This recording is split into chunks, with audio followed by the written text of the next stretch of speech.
Again, in the course of the actual trial, you'll have the opening statement by the prosecution, then the defense, and then the state's case in chief.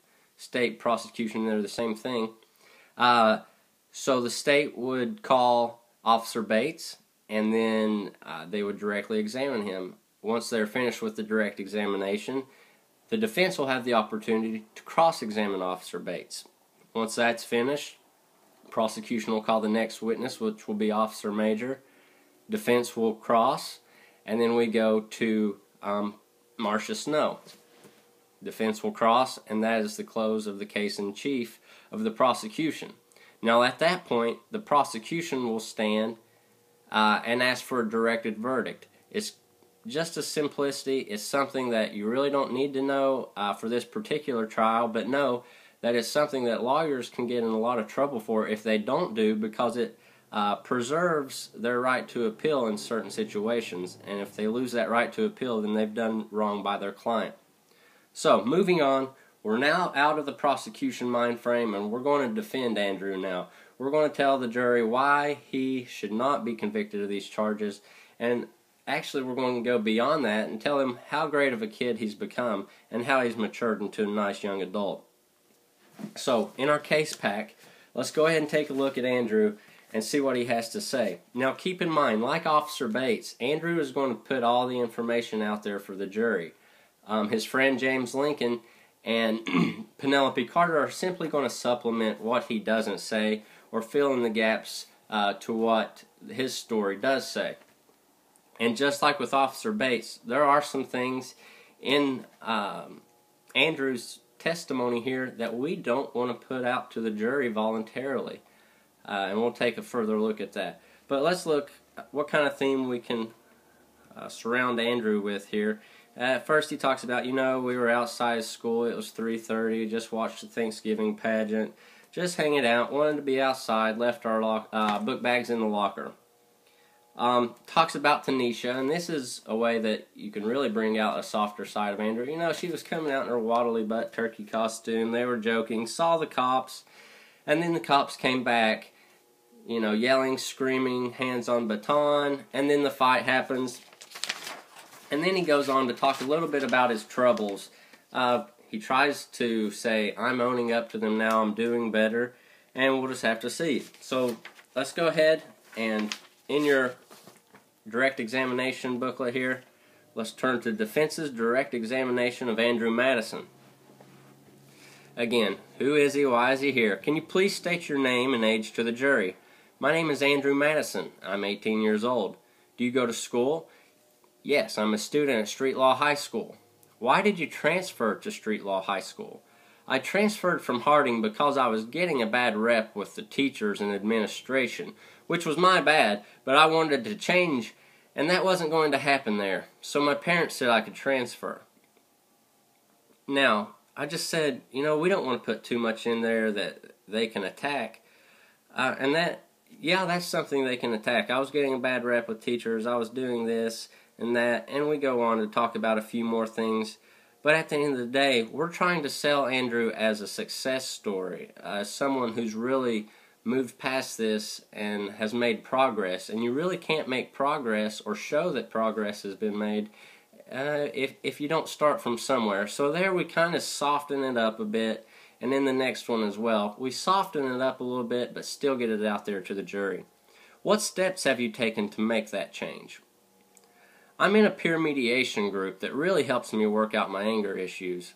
It's taught me that even though I don't agree with what my teachers or someone says, there's a right and wrong way to deal with it.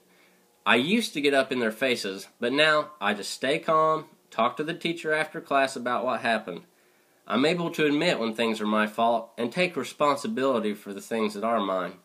That's one of the biggest things I've learned from peer mediation. Do you have a positive relationship with any of your teachers? Yeah, especially in math and science.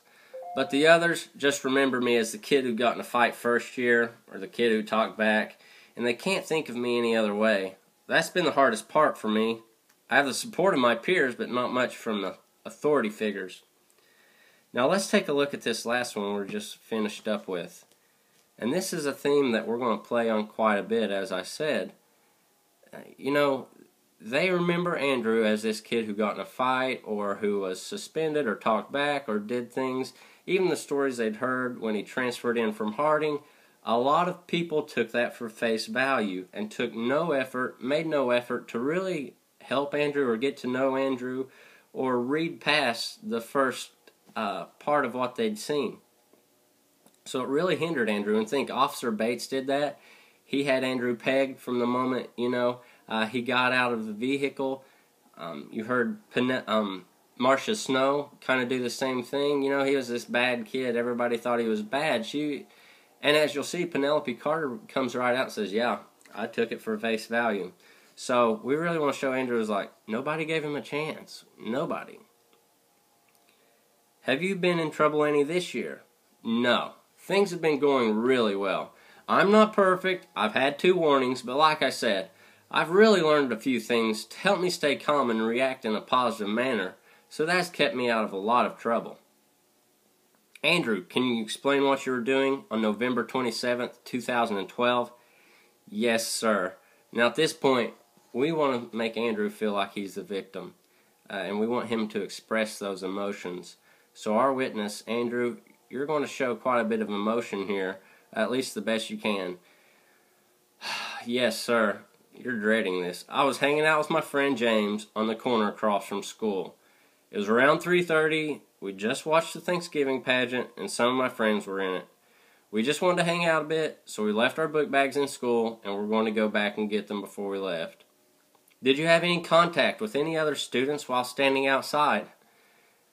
Here you go. In this one, we just were a little pity, like, oh man. But here, we're bringing up a little lighter note. Tanisha running around in her turkey suit. Besides James, we saw our friend Tanisha. She was wearing this hilarious big butt turkey suit, excuse me, and was waddling out of school. We started calling out to her, making turkey noises and stuff. Tanisha was laughing with us. She would have done the same thing to me if I would have come out of school looking like that. So in this last one, we've done 2 things actually. We've expressed to the jury, oh man, I'm dreading talking about this, but we've also kind of hinted at them, is Andrew really holding grudges against anybody? He went from, oh, I'm dreading this, to really cracking up about Tanisha. That says a little bit about his character, but that's something that's looking pretty deep into it. Moving on. When did you notice the police officers patrolling the area? About the time that Tanisha and I were joking around. They were looking at us but moved on. I saw them come back a bit later while we were joking around with a few of our other friends from the pageant. Did the policemen approach you? Yeah, they came at James and me with their hands on their police batons. They're yelling at us to show our ID and demanding to know what we were doing there. We weren't doing anything wrong. The school rule is 3:30 is fine. 5:30, no. We were there at 3:30. We were good to go. How did you feel when they approached you, screaming and hand placed on the baton? Now that right there line is one, that right there, sorry.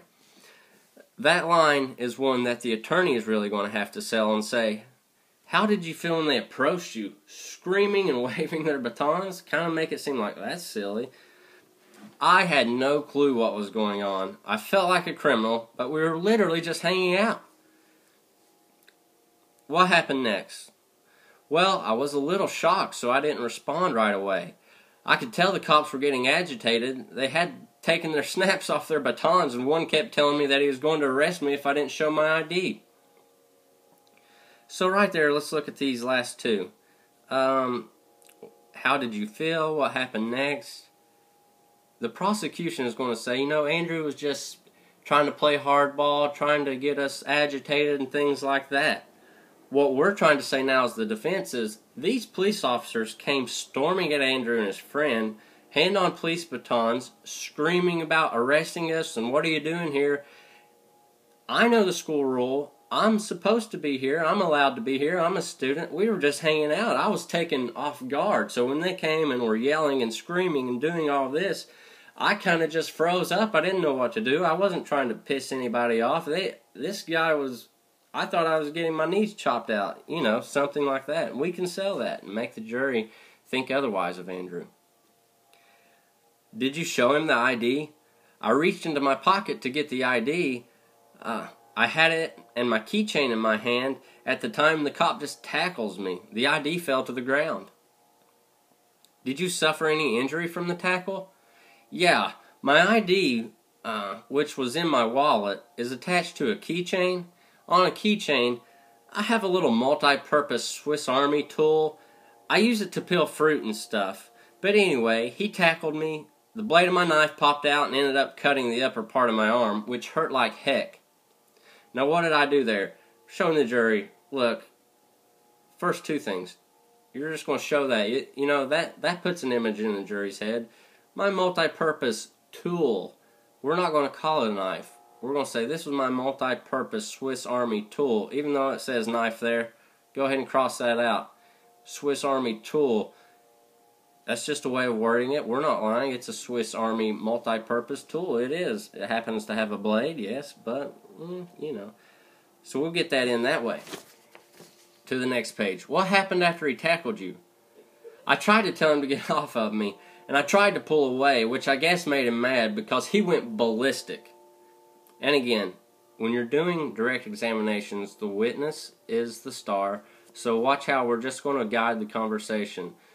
We don't want them going on a rant. You know, the opposing counsel would likely object to that being a narrative. So we have to break it up. But how so? Ballistic? That's enough. Yeah, he kept coming at me, pushing me against the fence. Since I was hurt, my leg must have buckled under me, which I think tripped him up.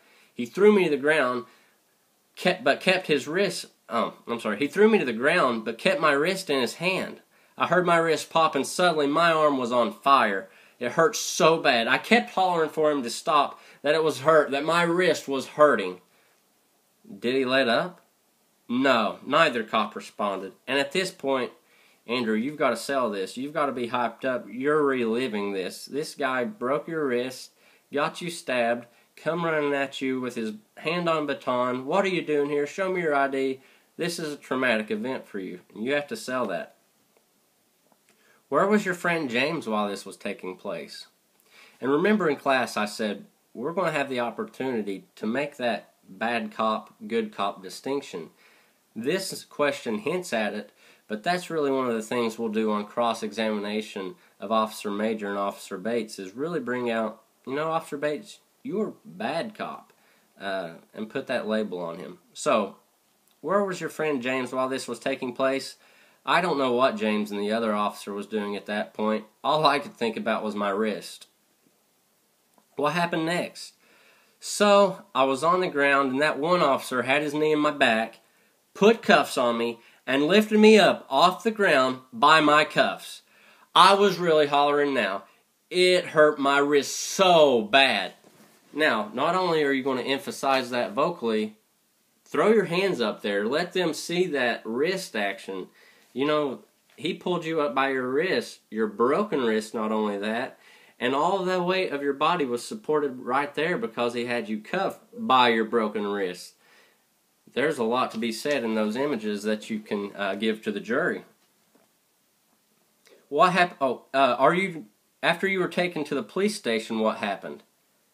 They contacted my parents and did whatever paperwork they had to do. My folks finally took me to the hospital. What injuries were diagnosed and treated at the hospital? They confirmed that my wrist was broken, duh, and I had to have 4 stitches in my leg. I just don't understand what I did to deserve this. Thanks, Andrew. I have no further questions, Your Honor.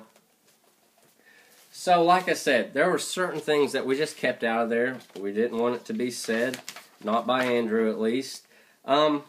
But overall, he got his version of the story out. He talks about his injuries. He talks about how they weren't doing anything and were probably unfairly treated. So we get really everything in